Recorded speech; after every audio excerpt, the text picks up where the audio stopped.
answers, but nonetheless the choices in a way are analogous.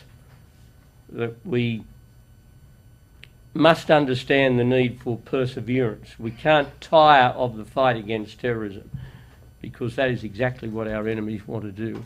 They have infinite patience. They have infinite patience as well as infinite hostility.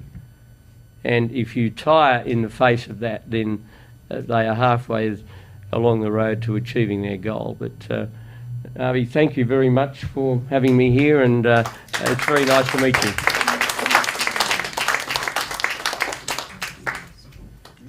I just wanted to bring to your attention your press packets. Those of you who have not picked up a press packet, there is a booklet within it that has been produced specifically for this commemoration. It's called Appeasement, and it includes a number of very fine articles about appeasement both then and now. So I encourage you all to pick one up on your way out. I would like to now ask a few of the Czech survivors to join us in making some statements. I'll invite them to come up. And the first person I'd like to ask is Frank Schiller, if he would make a statement.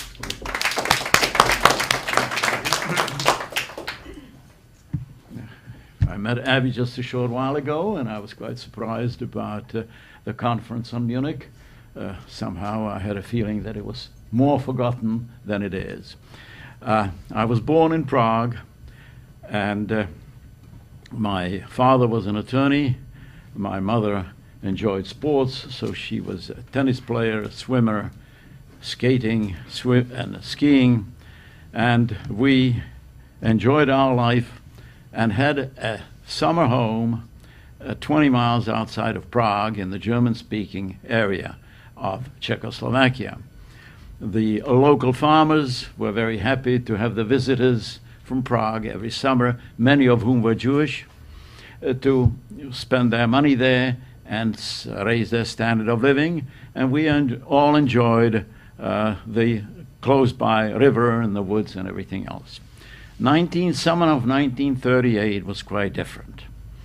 By then, the Hitler and his henchmen, and Henlein, of course, who represented the Nazi party in Czechoslovakia, were egging local people, and we found them to be rather hostile, particularly the younger ones.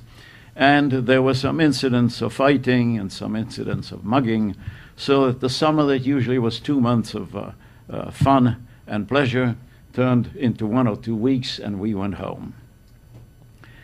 Then, of course, the threat of war and Munich approach created a much tougher atmosphere in Czechoslovakia.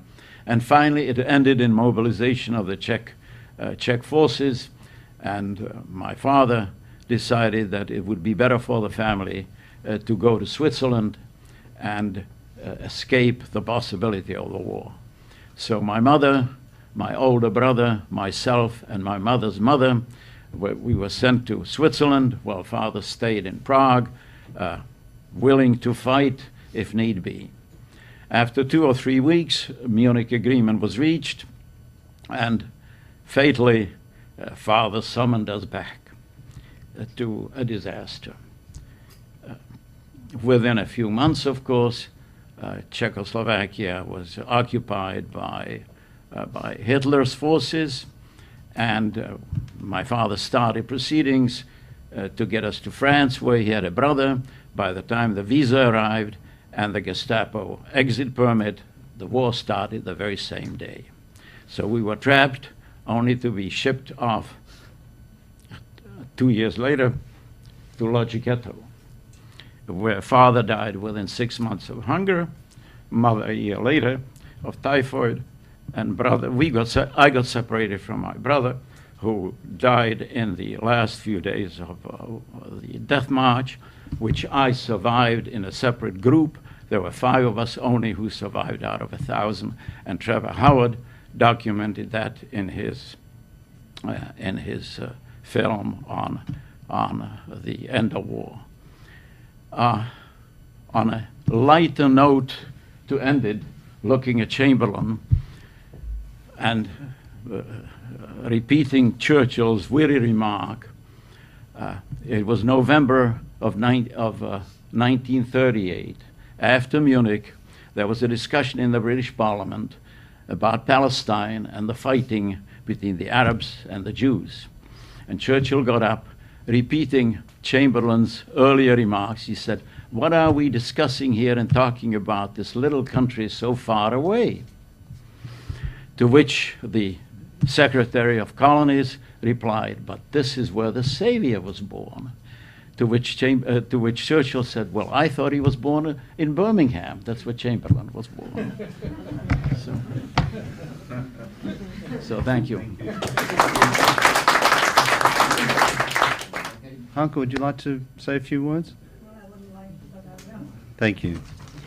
Like Frank, I also was born in Prague, and through the years, of course, Munich had a great impact on all of us.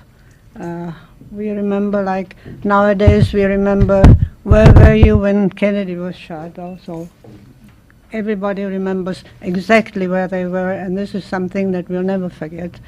I personally was very fortunate that my parents had foresight. I was going to a German-speaking private high school at the time, and I remember one thing.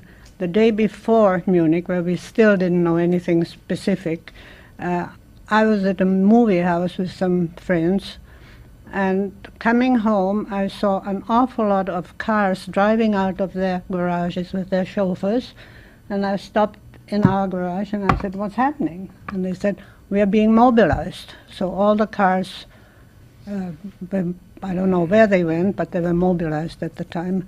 As I said, in my personal case, I went to the German school, and after the Pact of Munich was signed, my parents knew or figured that this is no place for young people, and I was still in high school at the time. So they shipped me off to, or wanted to ship me off to France to finish my education. And consequently, our school was closed. It was mostly, I would say, predominantly Jewish children who went, or girls. It was a girls' school. So I got prepared to go to France, clothes ready, passport ready, and getting ready. Come January 1st, we went to the French consulate in Prague, or the embassy. "I'm here, I'm ready to go." And I was told, "Sorry, the borders are closed. We can't have any more Jews from Czechoslovakia. We have too many Jews here now from Germany and from Austria." So I went back and I got into a Czech school for a short while, and they said by March 15th the Hitler troops came marching into Prague, and I was the only one in my family who was actually ready and able to leave, and I was the youngest of my family. And at that point, England had still open borders, no visa required. So through some help with some other people, I managed to get sort of through a back door into the children's transport, and I was shipped off to England. And I survived the war in England, and I must say the impact of the Munich Agreement on the English people at that time was tremendous, particularly to the Czechs. Everybody was willing to take us in. They felt ashamed. They felt guilty. So we had actually a very, very nice welcome. I was taken in by a wonderful English family with whom, fifth generation at this point, but I'm still in touch with the youngest of that family, the older ones and grandparents, parents, and so on. As I say, four generations before me, they all died over the time. But so personally, I was very fortunate that I survived, but I never forgot, and I never forget. And I will say that the actual act of Munich shaped my whole political thinking and my outlook on the present situation and so on. And I can't forget Munich. Thank you. Thank you so much. Thank you for those words. I'd like to ask Siggy to join us. Would you like to give us a few words? Siggy Teba. First of all, I would like to apologize. I never spoke to so many people. I never spoke in a microphone. But I was born 1916, so now you know my age. And we lived in a town, Opava, there used to be Troppau in German, and there were about, I think, 80% Germans, and they tried to Czechenize it because Wilson and President Masaryk, who was a wonderful person, negotiated and gave us the part of Germany, what was now named Sudetenland. So I personally I was the only Jewish guy, belonged to a Czech organization, Sokol, and beside that to a Jewish organization, Tichelet Lavan, that means a sport organization. Not to go too far deep, as you see, I'm the lucky one who survived. When the Chamberlain started to negotiate about taking Sudetenland, we didn't know what's going to happen, but when we mobilized, I was at the time 18 years old, I think so, and we were digging ditches and we were getting ready to defend ourselves. But as you know, it ended up differently. First, I would like to tell you, my parents were in the jewelry business. The Opava had 45,000 inhabitants. There were very few Jews there, and we had 3 Jewish jewelry stores. We were the only Jewish jewelers in town, very successful. Most of the customers were Germans. My sisters, who were older, naturally went only to German schools because there were no enough Czech schools a little bit. I was sent, I'm sorry, I'm very nervous.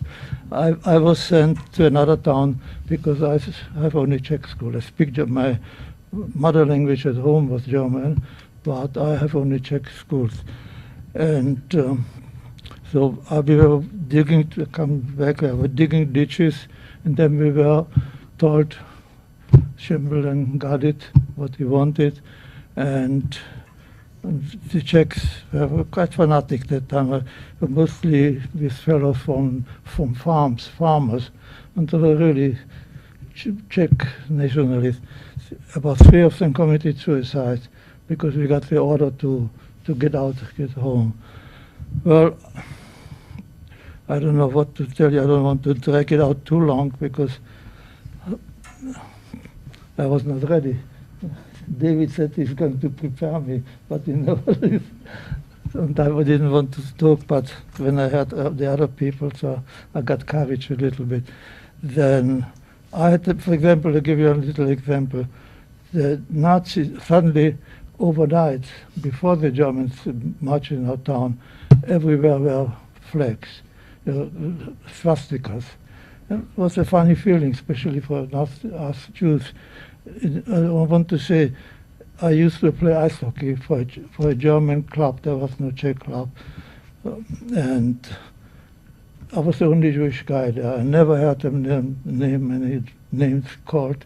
I was lucky enough. I was very strong as a youngster, and like everybody else, I had a German girlfriend. And you know what it means for a Jewish boy to have a German girl, especially in a little town. That would be whatever happened. She had a sister, and she had a Jewish boy too. And the father was quite in the city hall, because in Opava, when you go into the city hall, except text, you have to speak German, because there were not Like here, you have to start speaking Mexican, Spanish,